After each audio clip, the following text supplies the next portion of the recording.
Hai hai hai, kembali lagi di podcast saya, Happy Delpia Simanjunta, Escape Nurse. Peserta Latsar CPNS Kota Tebing Tinggi tahun 2022, Angkatan 33, Kelompok 4. Pada podcast kali ini, saya akan membahas mengenai penerapan core value harmonis. Pada agenda kedua ini, pengampu materi saya adalah Bapak Dr. Andus Arsyad MM. Sebenarnya apa sih arti dari harmonis itu? Kenapa sebagai seorang ASN, kita harus menerapkan nilai harmonis ini? Harmonis merupakan bentuk sikap saling peduli dan menghargai perbedaan. Sebagai negara yang memiliki kekayaan sumber daya alam hayati, suku bangsa dan budaya, kekayaan lautan yang maha luas, Indonesia memiliki potensi besar dalam terjadinya konflik. Jika konflik itu sampai terjadi, maka akan sangat mempengaruhi kinerja kita sebagai seorang ASN. Kinerja kita akan semakin buruk, banyak pekerjaan terbengkalai, suasana bekerja dan lingkungan tidak nyaman akan membuat pelayanan kita kepada masyarakat tidak optimal. Ada 3 kode etik yang dimiliki harmonis. Pertama, menghargai setiap orang apapun latar belakangnya.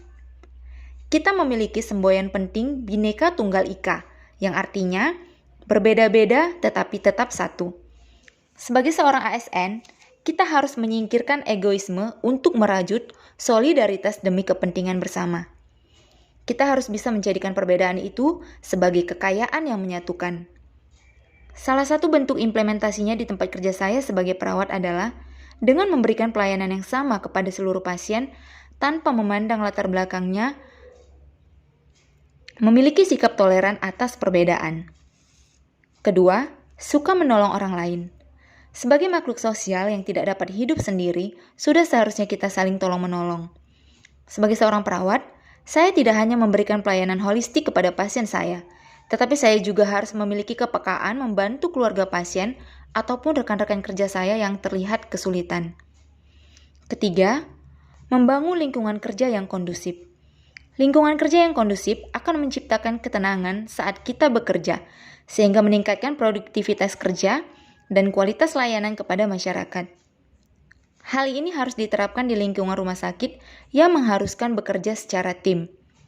Saling menghargai, bersikap netral dan tidak memihak salah satu kelompok agar tidak terjadinya konflik. Baiklah, sekian podcast saya saat ini. Semoga bisa memberikan manfaat bagi teman-teman semua. Terima kasih.